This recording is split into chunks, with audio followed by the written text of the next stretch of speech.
سر کیا آپشن آپ کے سامنے ہے؟ ٹیبل پہ آپشن کیا ہے؟ ابھی ہم جو قومی اسمبلی سے ہمیں مل رہا ہے امپریشن وہ تو یہی ہے کہ آپ لوگ ایسرٹ کرنا چاہتے ہیں پارلیمان کی طاقت کو اور پریویلیجز کمیٹی استحقاق کمیٹی کا اختیار جو ہے اس کو استعمال کریں گے.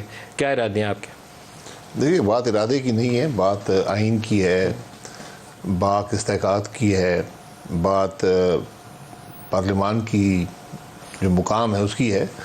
کیونکہ ہمیں یہ یاد رکھنا چاہیے کہ جو بھی دوسرا ادارہ ہے سپریم کورٹ سمیت وہ اسی آئین کے تحت بنا ہے جس کو اس پارلیمان نے پاس کیا ہے، اس پارلیمان نے وہ آئین بنایا ہے.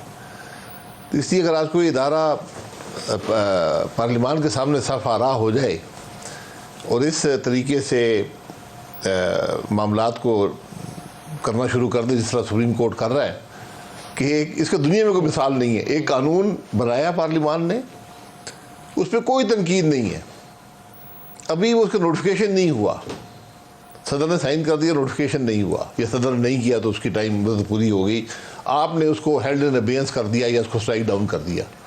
سٹرائک ڈاؤن تو نہیں کیا لیکن انہوں نے اس کو ہولڈ بیک کر دیا. یہ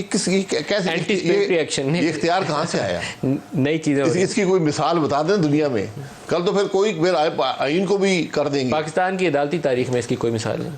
یہ دنیا کی عدالتی تاریخ میں نہیں ہے کہ ایک قانون بنانا پارلیمان کا حق ہے، قانون کو تبدیل کرنا پارلیمان کا حق ہے، قانون کی تشریح کرنا عدالت کا حق ہے. تو یہ جو چیزیں ہو رہی ہیں مکمل طور پر آئین کے دائرہ کار سے باہر ہیں.